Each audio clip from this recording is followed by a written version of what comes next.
school. Why fake it? Brown shoes don't make it. TV dinner by the pool.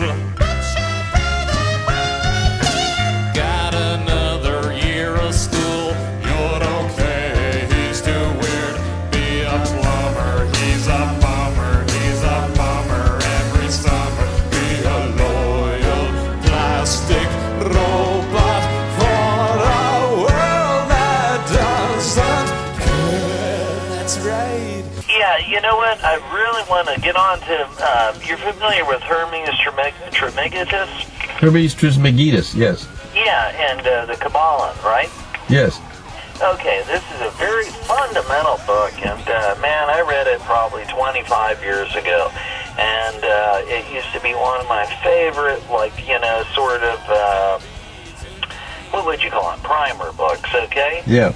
And they have 7, okay, it's only 7, it's not Bob's 8 resonant level, but has 7 axioms of truth, and I would like to just go through them and kind of just get Bob's take on, you know, some of these principles. Okay. The first one would be the principle of mentalism.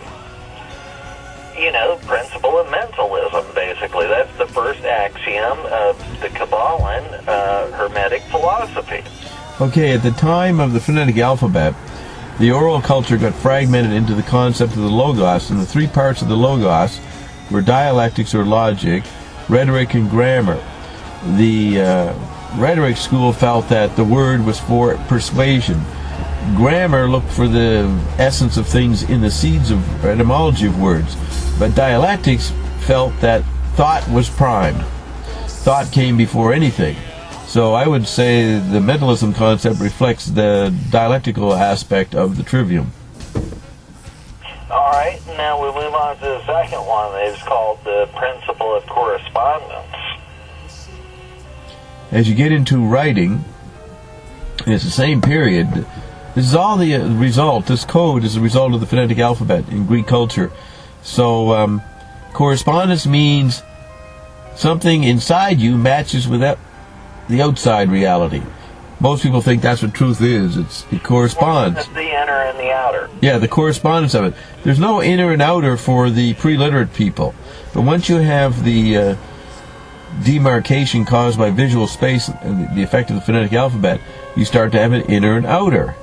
So there's the dilemma of correspondence is an effect of the phonetic alphabet, just like the idea of mentalism is. Okay, the third one is what's known as the principle of vibration. Oh my goodness. That would be the retrieving the resonance of the oral culture. That's speech becoming an art form, the content of the new visual space. Okay? And then we have the fourth one being the principle of polarity. Everybody's bipolar these days. Good God, give it polarity. That's what the literary culture is based on, this schizophrenic effect of inner and outer. So yes, the bipolar is emphasizing the dialectic rather than the rhetoric and the seeds of things. So yep, again, another effect of visual space is that limiting things, reducing them to a dialectic. And now we'll move on to the fifth principle of Hermetic philosophy, Kabbalah. This would be the principle of rhythm, which I think Zappa pretty much had just a gift for. I mean, I think it was more or less trial and error. At first, he wasn't really aware of rhythmic intricacy, and then realized that rhythm is more or less sort of just a principle of life, if you'll call it. But anyway, the principle of rhythm.